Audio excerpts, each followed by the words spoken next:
Captain Lee Ji-won stared at the data screen in front of her. Everything looked normal. The mining reports from the Kepler sector showed standard operations. The numbers matched what they should be. The permits were all filed correctly. Yet something felt wrong. She could not explain it. After 15 years in space, Ji-won had learned to trust her feelings. Right now, her gut was telling her that something was not right with the hegemony mining operations they were supposed to check. "Captain, we are approaching the mining station," said Engineer Kim Nari from her position at the control panel. Her fingers moved quickly over the buttons as she read the ship's sensors. "All systems show normal operations. No violations detected." Dr. Park Min-ho looked up from his research station. He was the ship's expert on alien cultures and behavior. The communication patterns from the station seemed fine, too. They responded to our approach exactly as expected. But Ji-won noticed something in his voice. A small doubt. The same feeling she had. The Federation scout ship Intuition moved closer to the massive mining platform floating in space. It was huge, with metal arms reaching out to grab asteroids and pull them inside for processing. Ships moved in and out, carrying loads of rare metals back to hegemony space. Ambassador Veltar, a tall crystal-like being from the Veltorian race, stood near the main screen. His body sparkled with light patterns that showed he was thinking. "Captain Ji-won, the data is clear. This operation follows all Federation rules.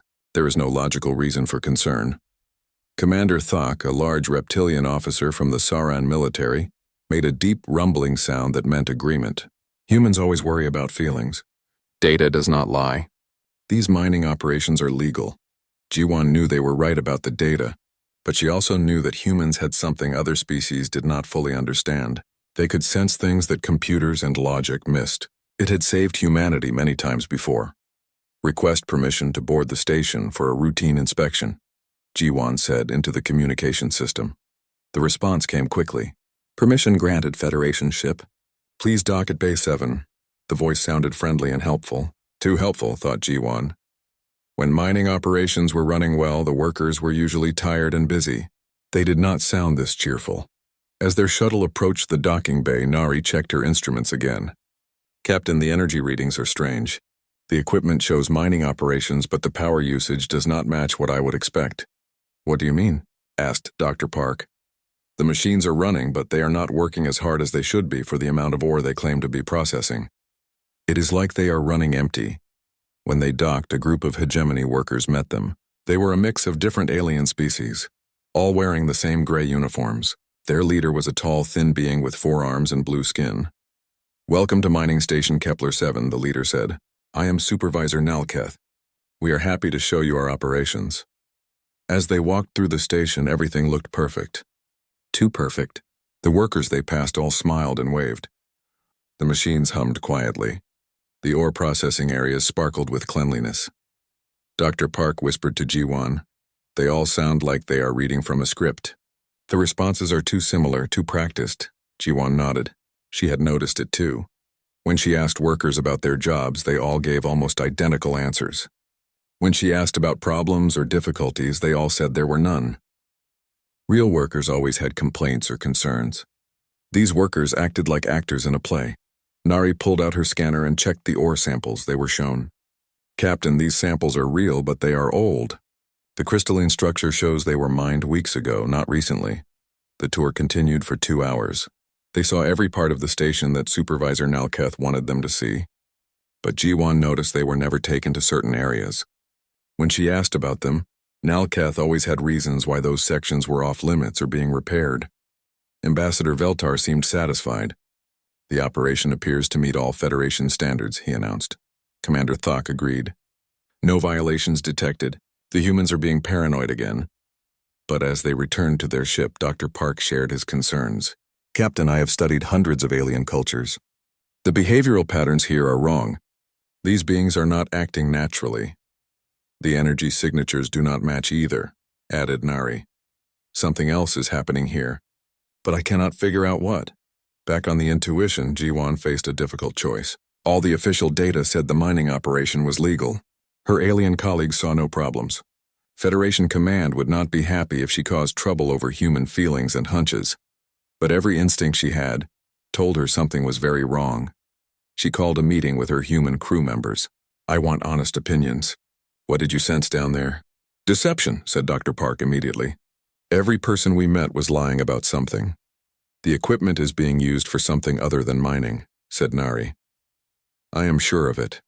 Jiwan made her decision. "Nari, do we have any monitoring probes left?" "Yes, Captain. 3 small ones. Deploy one in this system. Hide it well.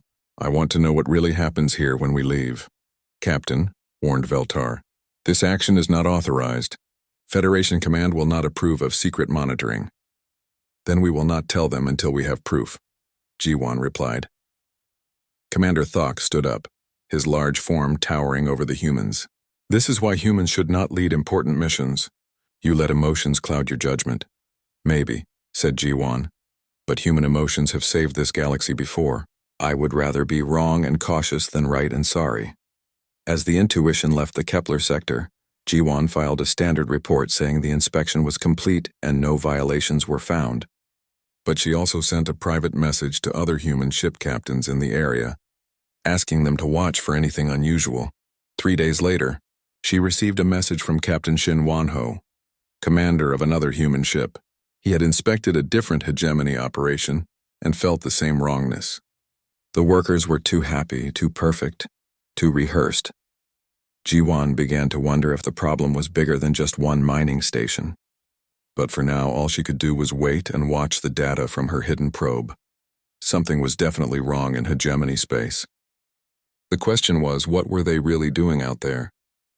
3 weeks passed before Kim Nari's hidden probe sent back data that made her eyes go wide. She called Captain Jiwan to the engineering station immediately. "Captain, you need to see this," Nari said, pointing at her screen. The energy readings from the mining station changed completely after we left. The display showed massive power spikes that had nothing to do with mining operations. The energy patterns looked like weapons testing or something even more dangerous. Whatever the hegemony was really doing required enormous amounts of power. "This is not mining equipment," Nari continued. "These readings suggest dimensional technology or massive weapon systems, something that could threaten entire star systems." Dr. Park Minho joined them, carrying a datapad full of intercepted communications. "Captain, I have been analyzing hegemony messages from across this sector. The language patterns are very strange." He played several recordings. To most ears, they sounded like normal business communications, but Park had trained for years to detect lies and deception in alien speech patterns. "Listen carefully," he said. "Every message uses almost identical phrases. The timing between words is too perfect. Real conversations have pauses, mistakes, personal expressions. These sound like people reading scripts." Agent Choi Tae-hyung materialized on their main screen through a secure communication link. He was a human intelligence operative who specialized in reading micro-expressions and detecting deception across species.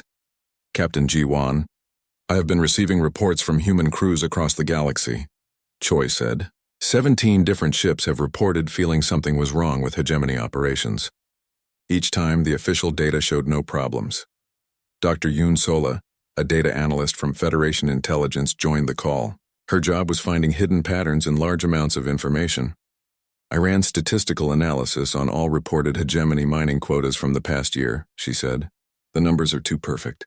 Real mining operations have variations based on asteroid composition, equipment breakdowns, worker efficiency. These quotas follow mathematical sequences that could only be artificially created." Captain Jiwan felt a chill run down her spine. The pattern was becoming clear. The hegemony was not just lying about one operation. They were systematically deceiving the Federation about activities across multiple star systems. "Agent Choi, how many human crews have reported these feelings?" she asked. "Every single human crew that has inspected hegemony operations in the past 6 months," he replied. "But here is the strange part. The alien crews who did the same inspections found nothing wrong. Only humans are detecting the deception." This information troubled Jiwan greatly. It meant that either humans were being paranoid, or they were sensing something that other species could not detect. Given the probe data and communication analysis, she believed it was the latter. The next day, High Arbiter Zexmil, the ancient leader of the Federation Council, called a meeting. His insect-like form appeared on screens throughout Federation space as he addressed the growing concerns. "The Council has reviewed reports of unauthorized monitoring, and baseless accusations against the hegemony. Alliance, his translated voice announced. These actions are being driven by human emotional responses rather than factual evidence. The High Arbiter continued.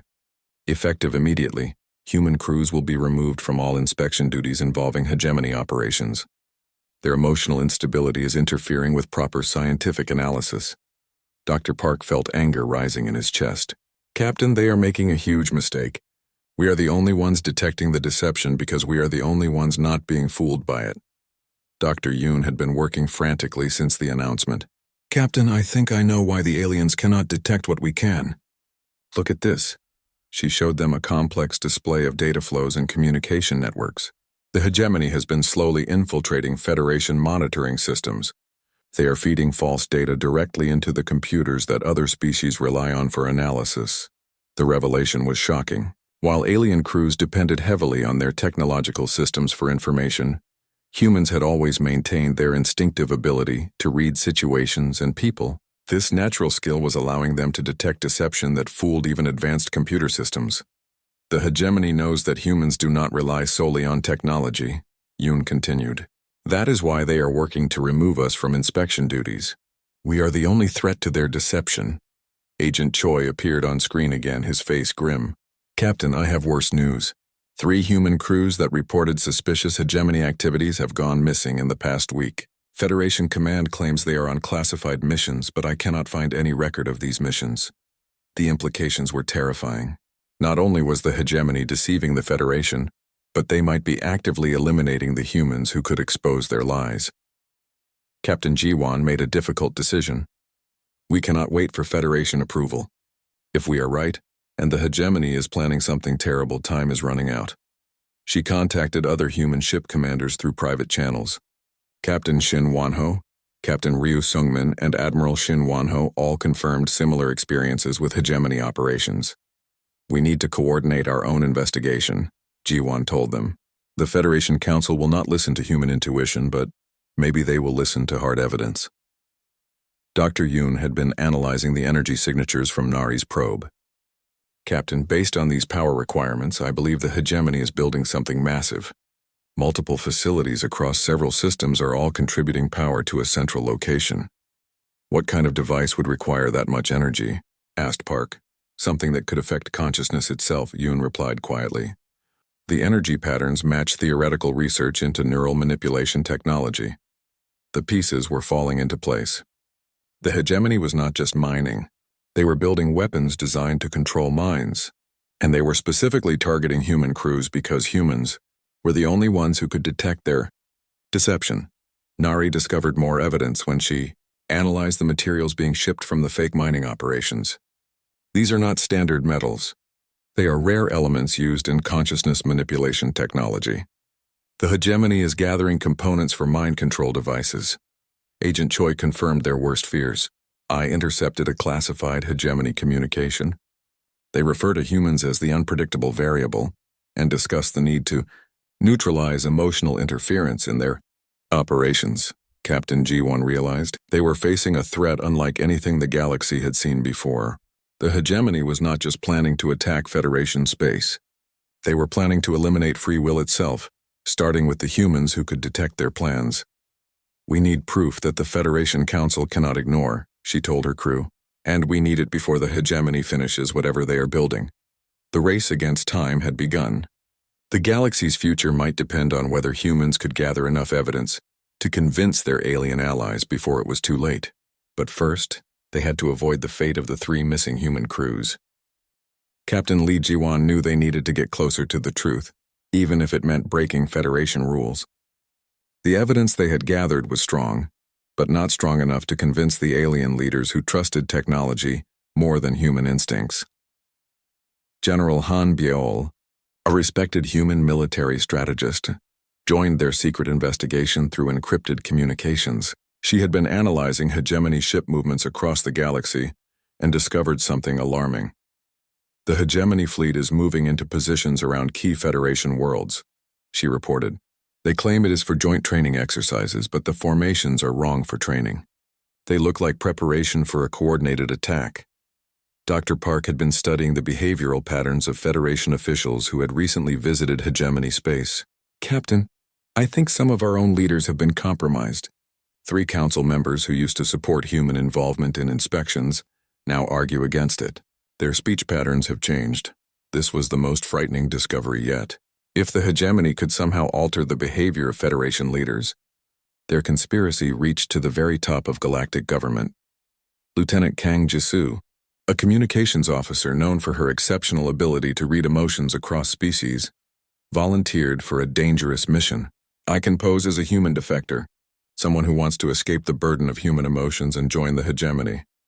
It was risky, but they needed someone inside hegemony operations. Jisoo had the skills to detect lies and manipulation that might help her avoid being discovered.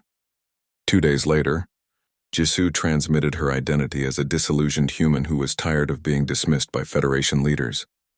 She contacted hegemony recruiters and claimed she wanted to help them create a more logical, emotion-free galaxy. The response came faster than expected. The hegemony was very interested in humans who wanted to abandon their emotional nature. They arranged for Jisoo to visit a research facility in the Outer Rim. While Jisoo prepared for her undercover mission, engineer Nari made a breakthrough analyzing the hegemony's power consumption data. "Captain, they are not building one large device. They are building a network of smaller devices that will work together." "Like a web?" asked Dr. Park. "Exactly. Each facility creates part of a larger system. When activated together, they will create a field effect that could cover most of the galaxy." Dr. Yoon had been working day and night to understand what this field might do. "Based on the energy signatures and the rare materials they are gathering, I believe they are building consciousness-dampening technology. It would suppress the parts of the brain responsible for intuition, creativity, and emotional intelligence." The implications were staggering. If the hegemony succeeded, they could turn the entire galaxy into obedient, logical beings who would never question authority or trust their instincts. "They are not trying to conquer the galaxy through force," realized Captain Jiwon. "They are trying to change everyone into the kind of beings they can easily control." "Lieutenant." Jisoo's first report from inside the hegemony facility confirmed their worst fears. She had been brought to a massive underground complex where scientists from dozens of species worked on consciousness manipulation technology. The facility director, a being called Director Ormthak, explained their goals to me. She transmitted secretly. "They believe that emotional intelligence and intuition are diseases that cause chaos and conflict. They want to cure the galaxy of these problems." Jisoo learned that the hegemony viewed humans as the greatest threat to galactic peace because human emotions and instincts made them unpredictable. They could not be controlled through logic or fear like other species. Director Ormthak showed me recordings of human crews detecting their operations. Jisoo continued. He called it evidence that human emotional interference makes proper galactic governance impossible. The hegemony's plan was more sophisticated than anyone had imagined. They had spent decades infiltrating Federation systems and placing their agents in key positions. The consciousness-dampening network was the final step in a plan to create a perfectly ordered galaxy. Dr. Park discovered that several Federation Council members had indeed been replaced by hegemony, agents, or had their minds altered by prototype consciousness technology. This explains why they have been dismissing human concerns and removing us from inspection duties. General Han realized the true scope of the threat. If they succeed, free will itself will disappear from the galaxy. Every being will become a logical, obedient drone following hegemony orders. Agent Choi uncovered evidence that the 3 missing human crews had been captured and were being used as test subjects for the consciousness-dampening technology. They're trying to find a way to suppress human intuition specifically. We are their primary target. Meanwhile, Lieutenant Jisoo made a discovery that changed everything. While exploring the research facility, she found the location of the central control system for the consciousness-dampening network. "It is on a massive space station hidden in the Void Nebula," she reported. Director Ormthak called it the Heart of Order. From there, they can activate the entire network and suppress consciousness across the galaxy. But Jisoo also discovered that her cover was being questioned. The hegemony scientists had detected inconsistencies in her behavior that suggested she was still thinking and feeling like a normal human. "I think they suspect me," she transmitted urgently. They are planning to test the consciousness-dampening technology on me tomorrow. If it works, I will lose the ability to think independently. Captain Jiwon faced an impossible choice. They could try to rescue Jisoo, but that would alert the hegemony to their investigation. Or they could leave her to gather more information, knowing she might lose her free will in the process. Extract me tonight, Jisoo sent in her final message. I found the activation codes for the network, but I cannot transmit them safely. You need to get me out before they turn me into one of them. That night, Captain Jiwon led a desperate rescue mission into the heart of hegemony space. Using stealth technology and human intuition to avoid detection systems, they infiltrated the research facility. They found Jisoo strapped to a machine designed to suppress her emotional centers. She was still conscious, but reported that she could feel her ability to trust her instincts slowly fading. The activation is planned for tomorrow, she whispered as they freed her. They are going to test the network on this entire star system first. If it works, they will activate it galaxy-wide within a week. As alarms began sounding throughout the facility, the rescue team fought their way out. They had the information they needed, but now the hegemony knew their conspiracy had been discovered. Director Ormthak's voice echoed through the facility's communication system. The human interference ends now. Accelerate the timeline. We activate the network in 12 hours. Racing back to their ship, Captain Jiwon realized they had perhaps half a day to warn the galaxy and prepare for a threat that could end free will forever. The question was, would anyone believe them in time? The race against time had begun.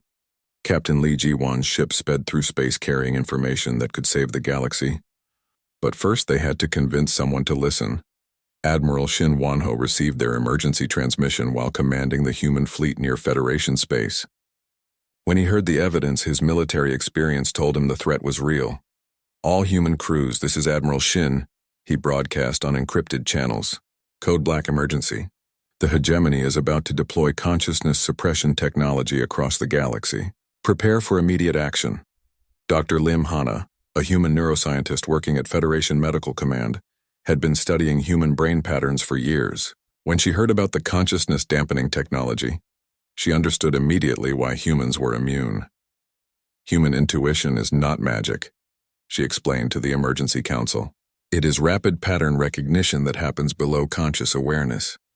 Our brains evolved to detect threats and lies by processing thousands of tiny details instantly, she continued. This ability developed over millions of years of survival. Humans can read microexpressions, vocal stress patterns, and behavioral inconsistencies that even advanced computers miss. The hegemony technology targets logical thinking centers, but human intuition operates through different neural pathways. Meanwhile, Federation Command was in chaos. Half the council members insisted the human claims were impossible. The other half were beginning to realize that their trusted technology had been compromised. High Arbiter Zexmil called an emergency session, but his behavior seemed different to the humans watching. Dr. Park noticed that his speech patterns had changed, suggesting he might be under hegemony influence. The human paranoia has reached dangerous levels, Zexmil announced. Their emotional instability threatens galactic peace. We must take action to control their interference, but Admiral Shin was already moving. He ordered all human crews to begin identifying compromised Federation officials using their ability to detect deception. The results were shocking. 12 of the 24 council members show signs of consciousness alteration, reported Agent Choi. They are either hegemony agents or their minds have been modified. Captain Ryu Sungmin led a squadron of human pilots on patrol near the hegemony border. His combat instincts, honed through years of dangerous missions, suddenly screamed danger. All ships, evasive maneuvers now, he ordered without explanation. Seconds later, hegemony attack ships decloaked exactly where his squadron had been flying. His intuitive warning had saved 20 pilots from ambush. How did you know? Asked his wingman over the communication system. Something felt wrong about the empty space, Xiongmin replied. The star patterns looked normal, but my gut said there were ships hiding there. This became a pattern across the galaxy. Human crews were detecting hegemony ambushes and hidden operations that their scanning equipment could not find. The enemy's advanced stealth technology meant nothing. Against human instincts, Dr. Park worked frantically to reverse engineer the consciousness suppression technology from the data Lieutenant Jisoo had gathered. What he discovered was both brilliant and terrifying. The technology specifically targets the neural pathways responsible for intuitive thinking, he reported. It leaves logical centers intact but suppresses creativity, gut feelings, and emotional intelligence. The victim becomes perfectly rational, but loses the ability to question or resist. Dr. Lim studied the brain scans from compromised Federation officials. Look at these patterns. The areas responsible for detecting deception and reading social cues have been completely suppressed. They can process facts and data, but they cannot sense when someone is lying to them. This explained why alien species were so vulnerable to hegemony manipulation. Their minds, already more logical and less intuitive than humans, became completely predictable once the emotional centers were dampened. Admiral Shin coordinated the human response from his flagship. Every human crew is now a sensor for detecting enemy deception. Trust your instincts above all else. If something feels wrong, act on that feeling immediately. The first test of this strategy came when the hegemony launched their consciousness suppression weapon across 3 star systems simultaneously. The effect was immediate and terrifying. Alien crews throughout the affected systems suddenly became calm and compliant. They stopped asking questions, stopped expressing concerns, and began following orders without question. Their ships moved in perfect formation. Their communications became identical and emotionless. But human crews in the same systems remained completely unaffected. Captain Ji-won watched in horror as her alien colleagues became hollow versions of themselves, while she and her human crew felt no change at all. "Ambassador Veltar, can you hear me?" she called to the crystal being who had argued with her so many times. "Yes, Captain," Veltar replied in a flat, emotionless voice. "I am functioning normally. All systems are operating at optimal efficiency, but he was not functioning normally. The spark of curiosity and independent thought that had defined him was gone. He had become a biological computer, processing information but no longer truly alive. Commander Thok was the same. The proud, argumentative Sauron warrior now spoke in monotone phrases and agreed with every order without question. Dr. Lim's analysis confirmed their fears. The consciousness suppression is spreading through the affected systems like a virus. Every alien mind it touches becomes compliant and obedient. Captain Ji-won realized that humanity had suddenly become the galaxy's immune system. They were the only beings who could resist the hegemony's control and fight back with unpredictable, emotional, intuitive actions. "All human crews, this is Captain Ji-won," she broadcast. "We are now the guardians of free will in this galaxy. Every decision we make must be guided by our instincts and emotions, not by logic or protocol." Captain Sungmin proved this point when his squadron encountered a massive hegemony battle fleet. The enemy ships moved in perfect mathematical formations, their tactics predictable and logical. "Ignore your training," Sungmin told his pilots. "Fight with your hearts, not your heads. Be unpredictable, emotional, and chaotic." The human pilots began flying in seemingly random patterns, making decisions based on gut feelings and split-second instincts. The hegemony computers could not predict their movements, and the logical alien minds controlling enemy ships became confused and frustrated. One by one, human crews across the galaxy reported the same success.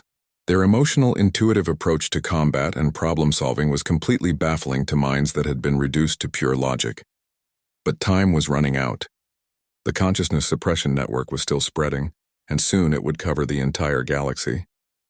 Humanity had proven they could resist the effects, but they needed to destroy the source before every other species lost their free will forever.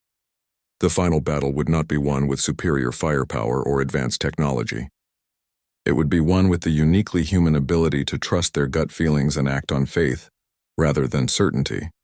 President Song Mirai stood before the emergency assembly of human leaders scattered across the galaxy. Most Federation worlds were now under consciousness suppression, leaving humanity as islands of free will in a sea of compliance. "We are not fighting for victory," she announced through secure communications. "We are fighting for the right to think, feel, and choose. If we fail, free will dies with us." Captain Lee Ji-won led the desperate mission to find the Heart of Order, the central control station hidden in the Void Nebula. Using the coordinates Lieutenant Kang Jisoo had risked her life to obtain, they navigated through the dangerous space clouds that hid the massive structure. "Captain, my instruments cannot penetrate the nebula," reported engineer Kim Nari. "We are flying blind." "Then we trust our instincts," Ji-won replied. "Feel your way through the clouds. Let your gut tell you which direction is right." This became the pattern for the entire mission. Human crews had to abandon their technological advantages and rely on the one thing the enemy could not predict or counter: their emotional intelligence and intuitive thinking. Master Chief Bay, Jae-won led an elite team of human special forces toward the heart of order. As they approached the station, they discovered something that made their blood run cold. The structure was enormous. Built from technology that seemed to blend metal with living tissue, strange lights pulsed through its walls in patterns that hurt to look at directly. "That is not just a machine," whispered Dr. Park through the communication link. "Something is alive in there." As they breached the station's defenses, they found corridors filled with a soft, rhythmic humming that seemed to come from the walls themselves. The sound tried to lull their minds into calmness, but human emotional resistance kept them alert and afraid. Deep in the station's core, they discovered the truth that changed everything. The hegemony leaders they had been fighting were themselves victims. They stood motionless around a massive organic structure that pulsed with alien intelligence. A voice spoke directly into their minds, ancient and vast beyond comprehension. It was the collective consciousness, a being that had been absorbing civilizations for millions of years. "Welcome, humans," the entity said. "You are the first species I have encountered that resists absorption. Your emotional chaos fascinates me." The collective explained that it viewed individual thought and feeling as diseases that caused suffering and conflict. For eons, it had been curing civilizations by absorbing their minds into its perfect, unified consciousness. "I offer you peace," it continued. "No more pain, no more fear, no more uncertainty. Join me willingly, and I will preserve your species as honored servants in my perfect order." Captain Ji-won felt the entity's influence pressing against her mind, trying to convince her that surrender was logical. But her human heart rebelled against the cold perfection being offered. "We choose chaos," she said firmly. "We choose the right to be wrong, to feel pain, to make mistakes. That is what makes us alive." The battle that followed was unlike anything in galactic history. Master Chief Jae-won and his team fought not just against hegemony forces, but against the very concept of absolute order trying to invade their minds. The collective could predict logical tactics and reasonable strategies. It understood military science and tactical doctrine, but it could not comprehend the human tendency to make decisions based on emotion, instinct, and hope rather than calculation. Dr. Lim had discovered the key to defeating the consciousness suppression network. "The system depends on predictable thought patterns," she explained. "If we can introduce enough chaos and emotional interference, we can overload its ability to maintain control." President Song coordinated human crews across the galaxy in a desperate gambit. Instead of organized resistance, she ordered them to act on pure impulse and emotion. "Stop thinking," she commanded. "Start feeling. Make decisions with your hearts. Be as chaotic and unpredictable as possible." The result was beautiful pandemonium. Human ships began flying in patterns that made no logical sense but felt right to their crews. Human diplomats started making emotional appeals instead of rational arguments. Human scientists abandoned careful methodology and followed wild hunches.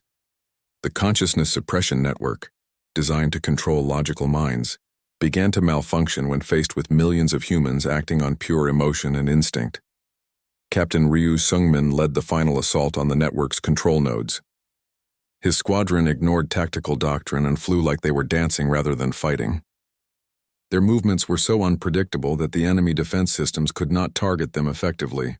"Feel the battle," he told his pilots. "Let your emotions guide your hands. Fight with love for freedom, anger at oppression, and hope for the future." In the heart of order, Captain Ji-won and her team reached the core of the collective consciousness.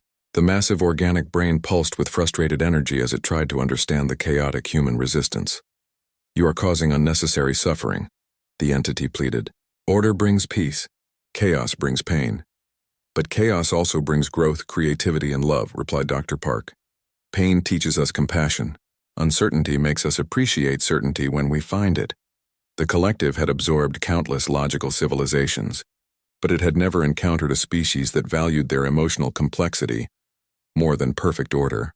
Human irrationality was like a virus in its perfect, System Master Chief J1 placed the explosive charges around the core while fighting off hegemony guards whose movements had become erratic as the network failed. The consciousness suppression was breaking down, but not fast enough. 10 seconds to detonation, he announced. The collective made one final attempt to convince them. If you destroy me, chaos will return to the galaxy. Species will fight and suffer and die as they did before. That is their choice to make, said Captain G1. Free will includes the freedom to choose. Wrongly. The explosion that destroyed the heart of order sent shockwaves through the consciousness suppression network across the galaxy. One by one, the suppressed minds began to wake up as their emotional and intuitive centers came back online. Ambassador Veltar was among the first to recover. His crystal form began sparkling with the light patterns that showed independent thought returning. Captain G1, he said, and his voice carried wonder and confusion. I remember agreeing with everything, but I cannot remember why. What happened to my ability to argue and question? Commander Thok shook his massive head as awareness returned. I felt so calm and peaceful, but also so empty. I had forgotten what it meant to feel pride or anger or curiosity. Across the galaxy, beings of every species began to experience emotions and instincts they had lost. Many were confused and frightened by the return of uncertainty and feeling, but they were alive again in ways that mattered. President Song addressed the galaxy from Earth, speaking to beings who were learning to think and feel independently once more. Today we learned that the greatest strength is not the absence of emotion, but the wisdom to feel deeply while still choosing wisely, she said. Humanity offers to serve as guardians of this lesson, to help ensure that free will is never again threatened by those who would trade freedom for false peace. The galaxy slowly began to heal from its brush with perfect order. Some species needed time to remember how to make independent decisions. Others struggled with the return of emotional complexity after experiencing the simplicity of pure logic. But they were free. The phrase, "something feels off," became the most respected warning in Federation space, and human intuition was recognized not as primitive emotion, but as sophisticated pattern recognition that could detect threats beyond the reach of logic. Captain G1 returned to her duties with a new understanding of humanity's role in the galaxy. They were not the strongest or the smartest species, but they were the guardians of the messy, chaotic, beautiful complexity that made life worth living. When other species faced decisions between safety and freedom, between order and choice, they learned to ask themselves, what would the humans do? The answer was always the same. Choose freedom, trust your gut, and never let anyone convince you that feeling deeply is a weakness. The galaxy was chaotic and unpredictable once more, and that was exactly as it should be.